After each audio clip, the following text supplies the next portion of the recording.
Air India Boeing 787 dream इन विमान AI-171 दुर्घटना सारा देश को स्तब्ध कर उड़ान 2 मिनिट भितरे विमान अचानक जनबहुल अंचल को खसी पड़ी। यह बीजे मेडिकल कॉलेज 4टी कोठा सह माड़ होईची। एथिरे कोठा संपूर्ण ध्वस्त हो जाइछि। एही कोठारे रेसिडेंट डाक्तर रहुथिले।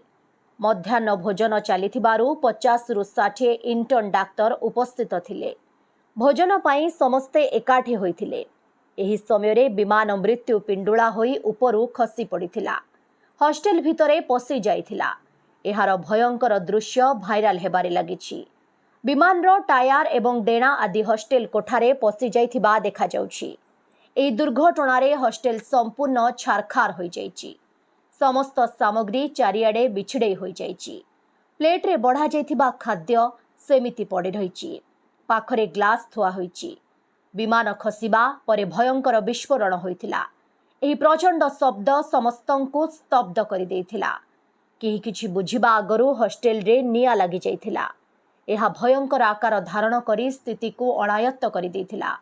दुर्घटनारे 20 रु अधिक डाक्तरंक मृत्यु आशंका करा जाउछि। तेबे 6 मृतदेह उद्धार करा जाइछि। 15 रु अधिकंक स्वास्थ्यावस्था गुरुतर थिबा कुहा जाउछि। मृतकंक मध्यरे 4 जण अंडर ग्रेजुएट एवं जणे पोस्ट ग्रेजुएट रेसिडेंट डाक्तर सामिल अछंती। अन्य पक्षरे विमान दुर्घटना देखिबा परे जणे छात्र हॉस्टेलर द्वितीय महलारु डेई निजर जीवन बंचाइछंती। रिपोर्ट अनुसार विमान विस्फोरणर प्रभाव एते जोरदार थिला जे हॉस्टेल भितरे थिबा डाक्तरंक मृतदेहर अंश विशेष एणे तेणे पड़ी रहिछि। धुआं जोगु हॉस्टेल संपूर्ण कला पड़ी जाइछि। चारिआडे अवशेष पड़ी रहिछि। किछि समय पूर्वरु जे हॉस्टेल रे हसखुसीर माहौल थिला एबे ताहा परित्यक्त परि लागुछि। फोटोरु देखिबाकु मिलुछि जे विमानर पछ भाग हॉस्टेल कोठारे झुली रहिछि। अग्रभाग संपूर्ण भावे जଳି जाइछि। अनेक किलोमीटर पर्यंत धुआं देखिबाकु मिलुछि। संपूर्ण अंचल को यह व्यापी जाइछि।